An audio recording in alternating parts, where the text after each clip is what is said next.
German Reddit, what do your grandparents tell you about the Nazi period? My grandparents lived in Germany 20 years after WW2. My grandmother has this story about going to get her hair dyed. She got it dyed blonde, and it was so well done that she just had to compliment the lady who did her hair. So she gushed out all her "This is so perfect, and I've never had a blonde this natural, and how did you do it so well?" The lady replied back, "Well, we had to learn."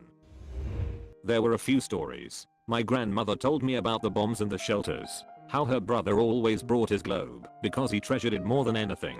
How her birthday cake was full of glass shards after a bomb went down in her street. Her husband never said much about it. All I know is that one day he came home from school and his house was gone. Just gone. On the other side of my family, my grandfather told us about the Hitlerjugend, the Nazis' youth organization.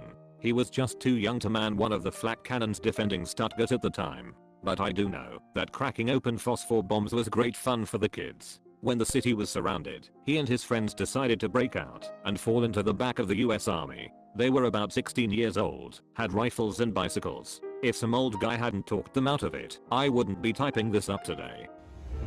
In German schools we learn a lot about the Nazi period, the war, and the Holocaust. All these facts from back then, combined with the declining, but still prevailing, shame ingrained into the German culture surrounding our flag and our nation make it very clear what a horrible time this must have been.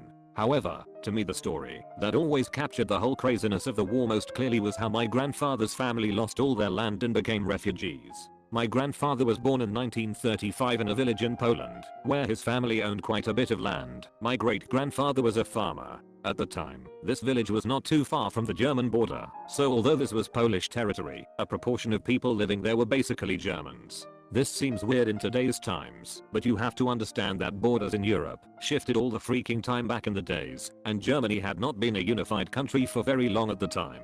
Thus, this was kind of normal, and my grandfather's family was one of these German families living in Poland. As far as I understand my grandfather, this was never too much of an issue before the war, and people cared more about local issues than nationalities. You would speak Polish in school and with some of your friends, whereas you would speak German with other friends and your parents. That was it. When the Nazis invaded Poland, all that changed. Naturally, the Nazis simply arrested all local men at their arrival, including my great-grandfather. His brother, however, happened to be an officer in the German army, and by sheer coincidence happened to recognize my great-grandfather in the crowd of prisoners.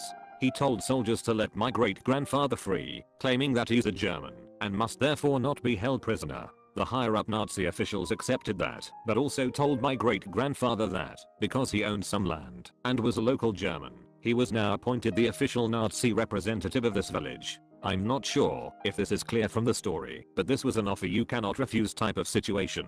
As the war went on, my grandfather's family had no option but to stay in their village and try to survive. At one crucial point towards the end of the war, however, the Nazis lost more and more ground, and the Russians came from the east. As the Russians made their way through Poland to get to Germany, they did to all Germans they found what the Nazis did to all Polish they found when they got there, took them prisoner, or just killed them. Recall that my great-grandfather had the unwanted honor of being the official Nazi representative of his village, so his family was in deep trouble. My great-grandmother immediately fled with their 3 small children to the only place they could go, Germany.